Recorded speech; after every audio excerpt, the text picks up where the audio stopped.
Hello, welcome to another Yoga Anywhere 5-minute flow.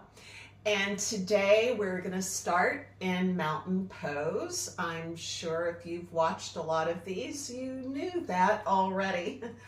And what we want to do when we're in mountain pose, what makes it that, is that you feel as strong as a mountain. I don't think I ever described it that way. But you want to really just push into your floor, have your feet go out, imagining that you're trying to tear your floor in half. And then suck your navel to your spine, and you should immediately feel all the muscles in your lower body, including your abdominal wall, kick in. Now we're going to start with an overhead stretch. So what we want to do is raise our arms up.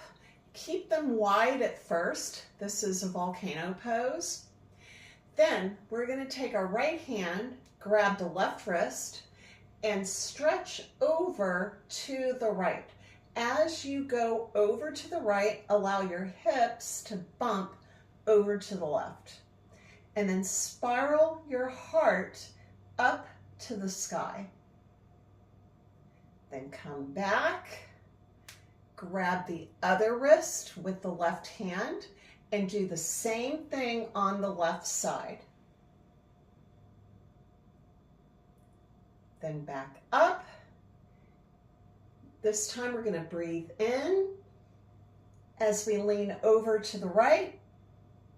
Breathe out as we go back to center. Then grabbing that right wrist again, breathing in and out as we go back to center. Now we're going to drop into a chair pose.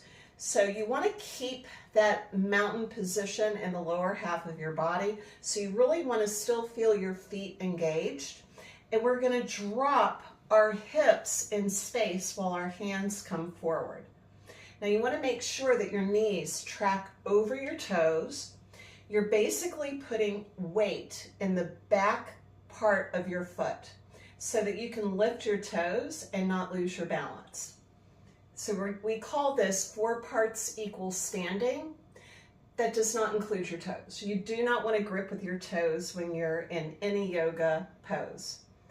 And shifting that weight slightly to the back of your foot is going to allow you to engage all of your muscles and not lose your balance. Sucking your navel to your spine is going to help to support the lower back. And I know if you're still holding this chair pose, you're wondering, when am I going to shut up? But holding this chair pose is so beneficial with all of those muscles. And then we're going to rise up and have our hands go back almost like airplane arms. So we're getting a little bit of rotation in our shoulders. So back to that chair pose, toes up in the air if you like. It helps to remind you to not grip. And then breathing out as you go back with your arms like airplane arms or airplane wings. So breathing in and out. In and out. A couple more times, breathing in and out. Breathing in and out. Now I had a real stiff neck over the weekend, so I'm hoping this might help you if you ever experience that. What we're going to do is rest our left ear over our left shoulder. It doesn't even have to come close. Then we're going to rest our left hand on the right side of your head. So you're not like actively pushing, you're allowing the weight of your hand to slightly push your head down. And that should give you a really good stretch in the side of your neck. We're going to do the same thing on the other side. Rest the right ear right over the right shoulder. Rest your hand on top.